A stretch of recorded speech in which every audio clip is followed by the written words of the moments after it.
जो दोस्ती, अभी जीसस पापा ने कहा मैं तुम्हें दास नहीं कहूंगा पर मित्र कहता हूं, उन्होंने कह दिया, ठीक है ना। तो ठीक है, जीसस पापा ने कहा, पर ये कुछ तो कोई प्रोसेस है ना इसका, क्या करना क्या पड़ेगा प्रभु, में क्या करना पड़ेगा, है ना। तो जो हम लोग यूहन्ना 15:14 में पढ़ा लिखा है कि जो आज्ञा मैं तुम्हें देता हूं यदि उसे मानोगे तो तुम मेरे मित्र हो। आमीन। पहाड़ों पर जाना, इतने तेज पानी में बैठ करके तपस्या करना, ठीक है ना, अपने लहू को दे देना, बलि चढ़ाना, कुछ पैसा बर्बाद करना, टोना टोटका कराना। बताओ, सियाने आते हैं, बाबे हैं जो, वो बताते हैं कि समाधान ये है, तुम्हारा परिवार सुधर जाएगा, दोनों भाइयों में बन जाएगी, परिवार में रहेगा, दोनों बहनों में प्यार रहेगा, सही रहेगा। पर क्या कोशिश कर ली, कुछ नहीं हुआ। पर यार सब जगह गए थे, किसी ना किसी ने बातें बताई हैं, भैया ये उपाय करना पड़ेगा, मैं कब्रिस्तान में जाकर के तुम्हारे लिए ये करूंगा, मैं तुम्हारे लिए तपस्या करूंगा। किया, कर रहे लोग, लेकिन समाधान नहीं निकला। अब प्रभु ने कहा मैं दास ना कहूंगा, तुमको मित्र कहता हूं। आमीन। फिर 14 में हमने पढ़ा कि यह जो आज्ञा मैं तुम्हें देता हूं यदि उसे मानो तो तुम मेरे मित्र हो। हालेलुया। तो परमेश्वर ने जो दिया वो ये दिया है कि अब क्या करना, प्रभु आपने कहा कि मैं तुम्हारा मित्र हूं। अब हमको क्या करना पड़ेगा, आपको ये करना पड़ेगा, ये बाइबल को पढ़ना है। और इसमें एक भी बात आपको ऐसी नहीं लगेगी, आपको लगे और इसमें तो बहुत खर्च होना है, इसमें तो बहुत पैसा लगेगा, इसके लिए तो हमको यरूशलेम जाना पड़ेगा, इजराइल जाना पड़ेगा। ऐसा कुछ नहीं है। बस इसको पढ़ो, समझो, इसके अनुसार चलो। जो आज्ञा मैं तुम्हें देता हूं यदि उसे मान करके चलोगे तो तुम मेरे मित्र हो। हालेलुया। इसको पढ़ते जाइएगा। व्यवस्था की पुस्तक तेरे चित्त से कभी उतरने ना पाए। दिन रात इसमें मनन करते रहना, इसमें लिखी हुई बातों के अनुसार आचरण करना। खुदा ने कहा यूसुफ को उसके भाइयों ने ठुकरा दिया, लेकिन खुदा ने नहीं, खुदा ने ऐसा बना दिया, उस देश का राजा बना दिया। और लिखा है कि उन भाइयों को ऐसा मजबूर कर दिया, उस भाई के सामने झुकना पड़ा। मैं ये नहीं कह रहा हूं कि आपके भाई आपके आगे झुके, लेकिन वो तरीका है, सिंपल से बात नहीं बनती है।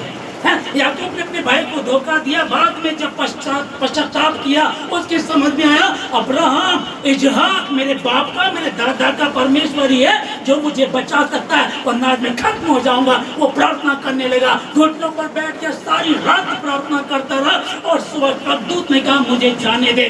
आप लोगों को कहेगा जाने दे, नींद आएगी, आपको उलझन होगी, कुछ दिक्कत आएगी, कठिनाइयां होंगी, मुश्किल होगा बैठने में। आप बैठे रहे, जब तक तू मुझे आशीष ना दे दे तब तक मैं तुझे जाने नहीं दूंगा।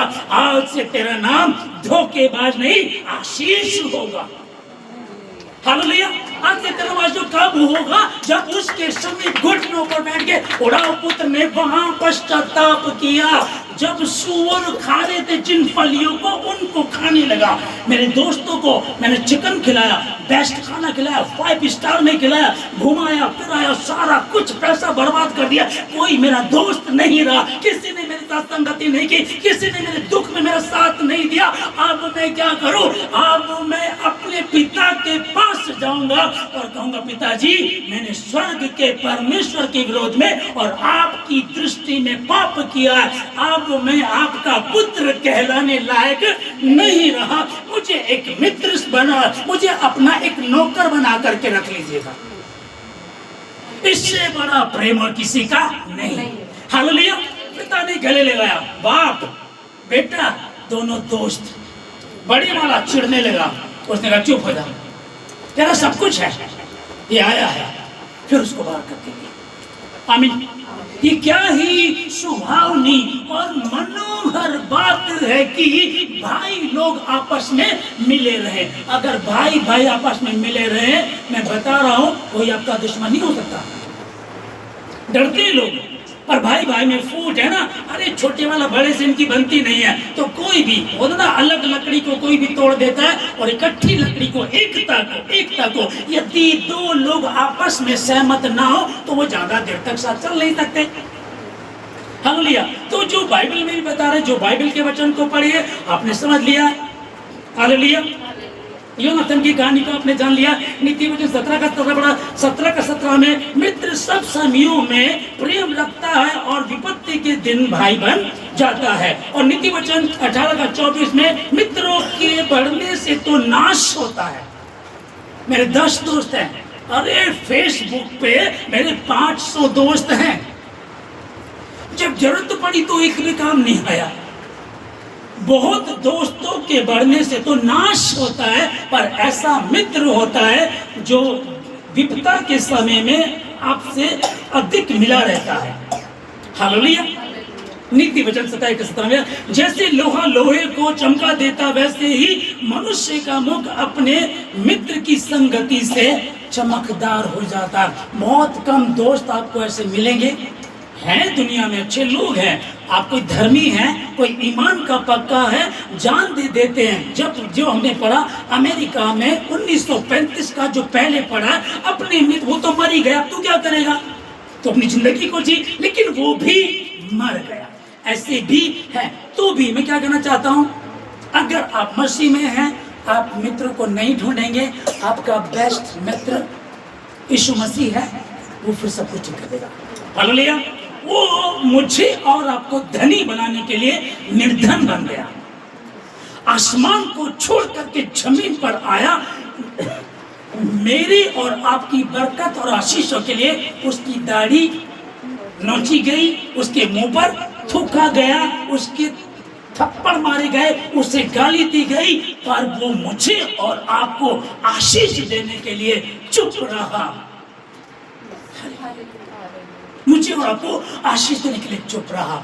अब जो विश्वास करेगा वो नाश नहीं होगा, परंतु अनंत जीवन पाया। जितनों ने उस यीशु मसीह को ग्रहण किया, उस यीशु मसीह ने उन सबों को परमेश्वर की संतान होने का अधिकार दिया। वो अधिकार यीशु मसीह के नाम में अब तक जिनके पास नहीं था, आप पर हो, और दुनिया के लोगों पर नहीं, पर उस उद्धारकर्ता पर विश्वास करें। मैं यीशु मसीह के नाम में जितने ऑनलाइन सुन रहे हैं या अब के बाद कभी सुनेंगे, यीशु मसीह के नाम में मैं आपको आशीष देता हूं कि जो मित्रता दिवस है, आज का मित्रता दिवस, आज का जो वचन परमेश्वर ने दिया, उसको अपने ध्यान से सुना, समझा, उसको रिसीव कीजिएगा। जितने लोग इसको रिसीव करते हैं, जितने लोग इसको रिसीव करते हैं, मैं घोषणा करता हूं आप लोगों के लिए कि आज के बाद आपके घर में वो वचन पूरा हो जाएगा।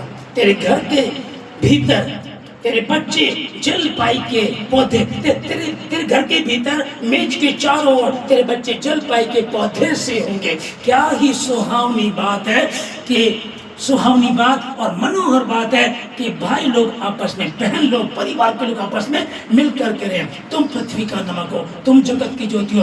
तुम्हें देखकर लोग आशीष पाएंगे, तुम्हें देखकर लोग उदाहरण देंगे। उनके परिवार को देखो, उन दोनों भाइयों को देखो, उन दोनों बहनों को देखो, उनमें कितनी अच्छी दोस्ती है। वही बात परमेश्वर बता रहा है, तुम ज्योति हो, तो परमेश्वर की पत्रियां हो, लोग तुम्हें पढ़ते हैं, अब से तुम्हें पढ़ना शुरू करें। यीशु मसीह के नाम में मैं आशीष देता हूं हर ऑनलाइन सुनने वाले को, जितने हमारे भवन के आसपास सुनते हैं उन सबको आशीष देता हूं, जितने मौजूद भवन में आप सबको आशीष। यीशु मसीह के नाम में आज के बाद आपको शर्मिंदा होना नहीं पड़ेगा। आपको नहीं लगेगा कि किसी ने हमको धोखा दिया, क्योंकि मेरा मित्र पहले मेरा यीशु मसीह है। फिर वो मुझे मार्ग दिखाता है, सही क्या है, गलत क्या है, और जो चुनाव फिर हम करते हैं, जिन जिन कामों में तू हाथ लगाएगा, जिन जिन दोस्तों को तू चाहेगा, वो बेस्ट होंगे। यीशु मसीह के नाम में यीशु मसीह के नाम से प्रार्थना को मांगते हैं, आमीन।